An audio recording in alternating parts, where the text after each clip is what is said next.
ahead on CCX News. Students have the power and have the voice. How collaborative learning led to a classroom overhaul at Cooper High School. Plus, with technology, it's always about the latest and greatest. But that's not what's driving profits at a Golden Valley company. But first, a weekend fire in Brooklyn Center that authorities say was no accident. CCX News starts right now.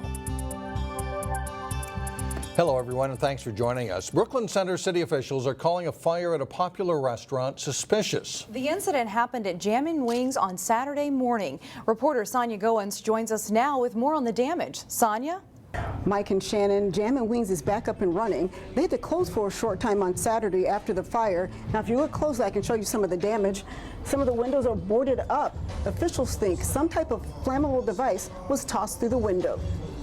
The windows on the west side of the structure were broken out by some sort of means. I'm not sure exactly what. And then just based upon our investigation, as we see it right now, that's the direction that we're looking towards. The fire started shortly before 6 Saturday morning. Officials say when they arrived on the scene, the fire was already out. Water sprinklers helped to douse the flames, but the water caused a lot of damage. 8 windows and a door were destroyed. There's also damage to the ceiling and floor tiles. Meanwhile, the owner of Jammin' Wings says if someone set the fire in an attempt to shut them down, it's not going to happen.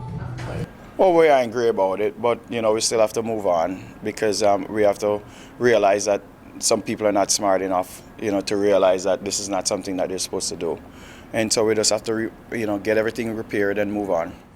Now, the owner says he had just left the building at 5 in the morning, and he believes someone was waiting outside for him to leave before they came and committed the crime.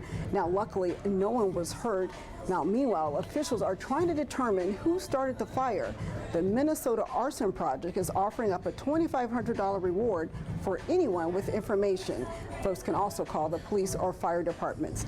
In Brooklyn Center, Sonia Goins, CCX News. Yeah, the city of Robbinsdale is urging the public to call police if they see people damaging trees. Several trees were damaged over the winter at Lakeview Terrace Park. The city forester tells CCX News that at least one of the trees may not survive.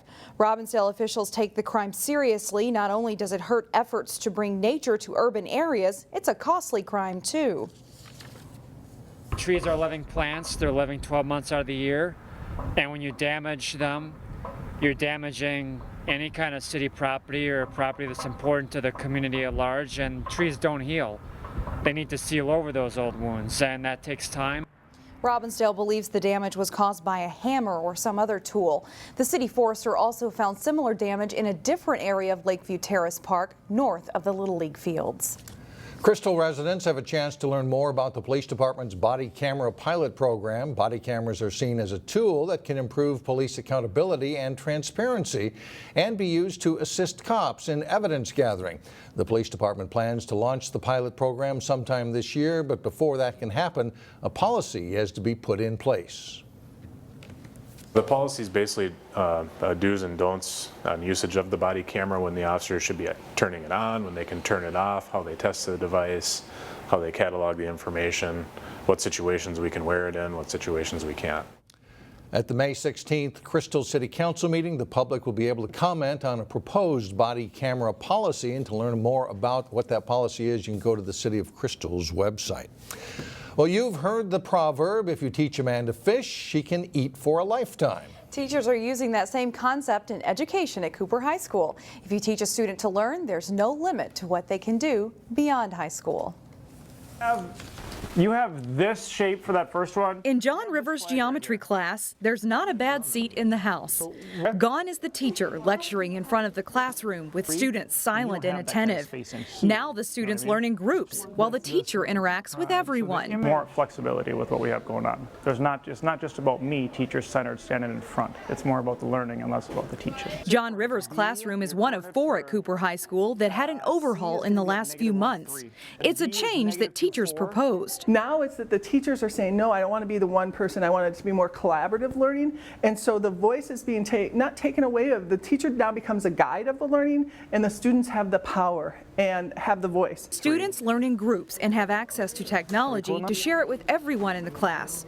It's a way of learning together. That's been one of the biggest changes, is just having a place where a student can just get up and go, let me explain what I'm thinking, and they can explain it to the group that they're working with. And that's where we've seen a lot of collaborative work happening. Collaboration is a word you'll hear a lot when describing this approach.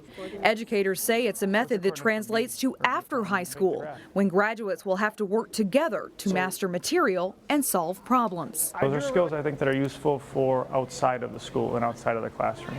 I'd rather hire someone that was good at problem solving with other people than thinking by themselves for themselves individually. So far, the feedback on the new classroom design has been positive. A Robbinsdale 8th grader is trying to add more beauty to Birdtown. Charlie Delano is passionate about art and he wants others to enjoy it too, so he turned a simple homework project into something much more. Charlie is crowdfunding to paint a mural on the Ace Hardware building downtown. He also has met with an artist and the mayor about the project. Charlie has a few ideas as to what he wants on the building. I was thinking we would have something that would reflect the current events of our city. Just something going on with maybe the political climate, or maybe just something with the food, since food is very present in our city with Prevail and Pig Ate My Pizza. Charlie has raised more than $1,000. However, the mural will cost about $20,000. But listen to this. The Robbinsdale Economic Development Authority pledged $10,000 as a matching grant. And if you'd like to donate, we've got a link on our page, ccxmedia.org. A job surge this spring has pushed employment in Minnesota to new levels. For the first time in state history, private companies now employ more than 2.5 million workers. The report from the Department of Employment and Economic Development says unemployment in Minnesota remains lower than the national rate at just 3.8%. In the Northwest Metro, the latest figures put it even lower in Plymouth and Maple Grove at 3.3%. Earth Day was Saturday, but a Golden Valley company wants people to think about the environment year-round. It's doing it by selling refurbished electronics at discounted prices. And as Delane Cleveland reports in today's Business Matters, it's a market that's growing. So Tech Discounts is a refurbished electronics store. When it comes to electronics, we sell all sorts of gadgets and the variety is constantly changing. Consumers are bombarded by companies to purchase the latest and greatest gadgets. But you won't find any of that here at Tech Discounts. Really what we've seen over the past few years is every model that comes out isn't all that different from the year before. It's not quite as fast-paced as when all of a sudden we went from having flip phones to an iPhone. CEO Amanda LaGrange says that consumers don't necessarily need the newest models when it comes to smartphones and laptops. The change just isn't happening as fast. Which is one of the biggest reasons why business has boomed since the Golden Valley electronics recycler Tech Dump launched its new retail store last year. It was actually Earth Day last year. We piloted kind of almost a glorified hallway in many ways of trying to sell more of our refurbished products. It didn't take long to realize that they needed more space. In fact, the company has done so well that they opened up this expanded showroom in August. Since then, they opened up a store in Bloomington and they have another one on the way. There's absolutely a market. I think shoppers are very, very excited to find an opportunity to save sometimes 50 to 75% compared to going and shopping in a big box retailer. She says many of the electronics sold here have a remaining lifespan of 5 to 6 years due to the fact that most of these recycled items came from major corporations. They use enterprise-grade systems. They're not buying the consumer item off the shelf. And so those electronics are built and manufactured to last much longer. Last year alone, they refurbished nearly 6,700 desktops and more than 4,800 laptop computers. Ultimately, they're giving the items a second life and helping the environment in the process. So the longer we can use our electronics, the better. In Golden Valley, Delane Cleveland, CCX News. And the proceeds from sales at Tech Discount go toward employing adults who have spent time in the criminal justice system. Still ahead on CCX News, we kick off National Volunteer Week with a Maple Grove resident and her remarkable devotion to animals. Plus, the Hopkins softball team aims for another win as they take on Maple Grove. That's coming up in sports. But first, the weather turns. On Tuesday, it becomes colder with periods of rain in the afternoon. This is National Volunteer Appreciation Week, and for the next 5 days, CCX News will profile someone who is making a difference. We start today with a Maple Grove resident who truly loves dogs, and we get that story from Eric Nelson. I'm almost positive they realize that you have saved them in some capacity, and many of them are very affectionate and just want attention and want to be loved. For Anne Marie Roeder, most people don't know the amount of dogs that are in shelters. Taking in foster dogs is the ultimate win-win situation. They bring me so much happiness and joy, and it's just great to come in the house and they're all excited to see me. And Roeder gets unconditional love from the canines, and she gives it right back. You're helping get these dogs to a place where they can live a life in a home where they deserve to be loved and treasured just like any other member of the family. Roeder has fostered dogs for 3 years now and has formed an airtight bond with each animal. People have hearts for all sorts of things. I happen to have a heart for animals, and I know I'm doing the right thing. Gracie, a pit bull who was discovered in a Louisiana dumpster with chemical burns, is Roeder's 32nd foster dog. She obviously is a very well-adjusted dog. She really bounced back from whatever it was that she went through, and she's just been a joy to have around. So when she came up here, we knew immediately that we needed to get those scars off of her for a lot of reasons. She was susceptible to infections. Good Karma Animal Rescue of Maple Grove relies on dog lovers like Roeder. We can't save dogs without people like Anne Marie. They are a bridge between the animal's past and their future, as they provide dogs with a home until they are adopted. It never ends. There is a huge need for foster care. It's really kind of a drop of water in an ocean. Yeah. I take the dog whether they're sick, whether they're healthy, young, old. I take them all, and they stay with me until I find the right family to adopt them. She's always there. She's just always there for the dogs, no questions asked. In Maple Grove, I'm Eric Nelson. She is a baby face. She's just a great dog. CCX News. And on Tuesday, we will profile another local volunteer who organizes nonprofit rummage sales. Still ahead, Wayzata students help plant more than 2,000 trees and shrubs. We'll show you the area that now has a different look. But first, rivals Maple Grove and Osseo Park Center go head-to-head in a good matchup in girls lacrosse. John Jacobson has the highlights coming up next.